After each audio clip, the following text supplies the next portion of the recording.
E aí, pessoal, bem-vindos a mais uma análise visual. Hoje a gente vai explorar algo absolutamente fascinante. Eu quero convidar todo mundo a imaginar a célula humana não apenas como um bloquinho de construção, mas sim como uma fábrica extremamente movimentada. E olha, toda fábrica de sucesso depende de trabalhadores altamente especializados para manter a linha de produção funcionando e, no fim das contas, manter todo o organismo vivo. Então vamos mergulhar a fundo nisso.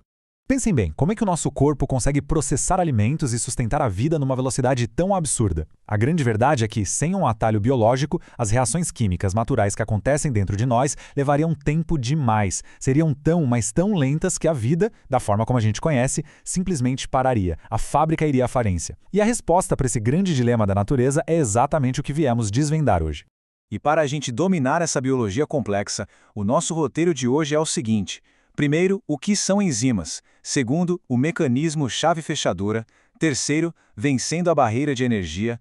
Quarto, a regra dos nomes. E, por fim, os fatores que afetam as enzimas.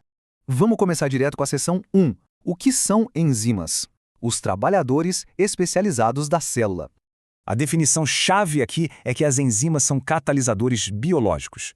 E a grande maioria delas são proteínas. Elas agem como ferramentas de trabalho mesmo, acelerando a velocidade de uma reação química. E o ponto crucial é, elas fazem isso sem sofrer nenhuma alteração no processo. É como se fosse uma chave de fenda que aperta milhares de parafusos sem nunca perder o formato. Ah, e olha que detalhe interessante ali na exceção. Embora quase todas sejam proteínas, existem moléculas de RNA chamadas ribozimas que são autocatalíticas. A natureza sempre tem uma carta na manga, né? Avançando para a seção 2, o mecanismo chave-fechadora. A precisão na fábrica.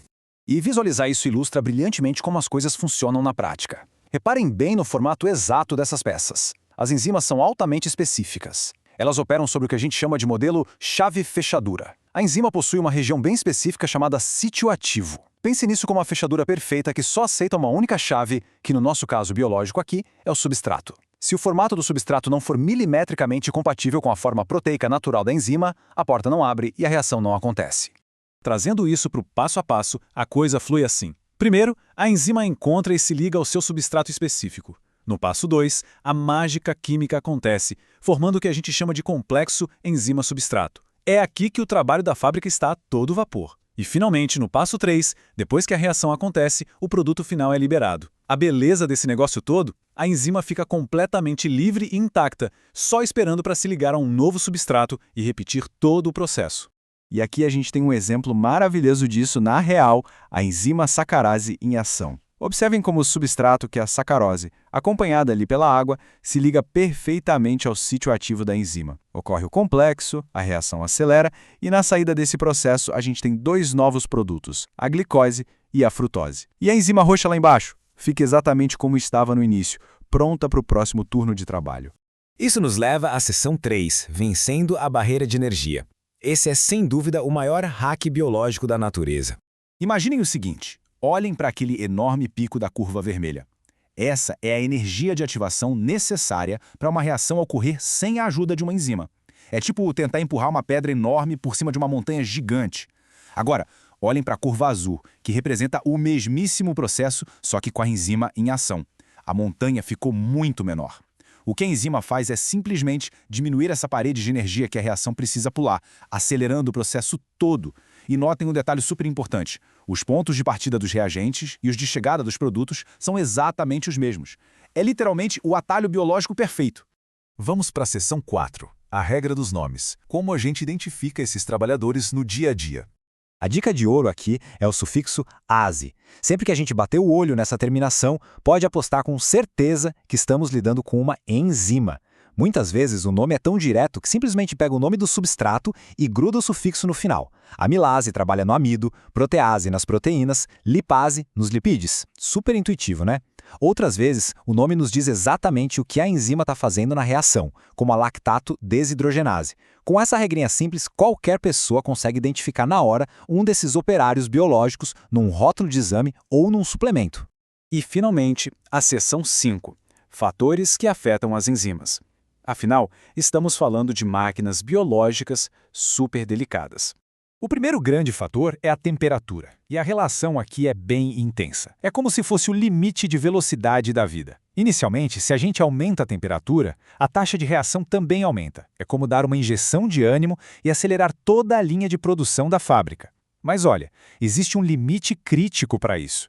E aqui entra o grande perigo. Se a temperatura subir demais, saindo daqueles limites tolerados, as coisas começam literalmente a quebrar. O calor extremo afeta as ligações químicas da enzima. E qual o resultado disso? Aquele sítio ativo, a fechadura perfeita que a gente viu antes, se deforma completamente e perde a compatibilidade com a chave. O ponto crucial é que, em animais como nós, temperaturas acima de 40 graus Celsius causam o que a biologia chama de desnaturação proteica. Isso destrói fisicamente o formato da enzima, paralisando a maquinaria da vida. É exatamente por isso que febres muito altas na gente são tão perigosas e urgentes.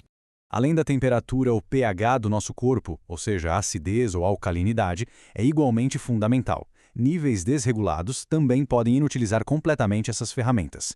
E por fim, a gente tem a concentração do substrato. Se adicionarmos mais trabalho à fábrica, a velocidade da reação aumenta, lógico, mas apenas até o ponto em que cada uma das enzimas disponíveis estiver ocupada trabalhando. Depois que 100% da equipe está ocupada, não importa o quanto mais de trabalho chegue, a velocidade atinge o seu limite máximo e estaciona. Então, para a gente amarrar tudo isso que vimos hoje, se essas máquinas maravilhosas, que operam sobre esses modelos precisos de chave e fechadura e reduzem montanhas de energia de ativação, são as grandes heroínas que sustentam o nosso metabolismo, a pergunta que fica é: o que realmente acontece no nível sistêmico quando a gente deixa a nossa fábrica falhar devido a extremos ambientais? É uma provocação que reforça por que manter o equilíbrio do nosso corpo é literalmente uma questão de sobrevivência.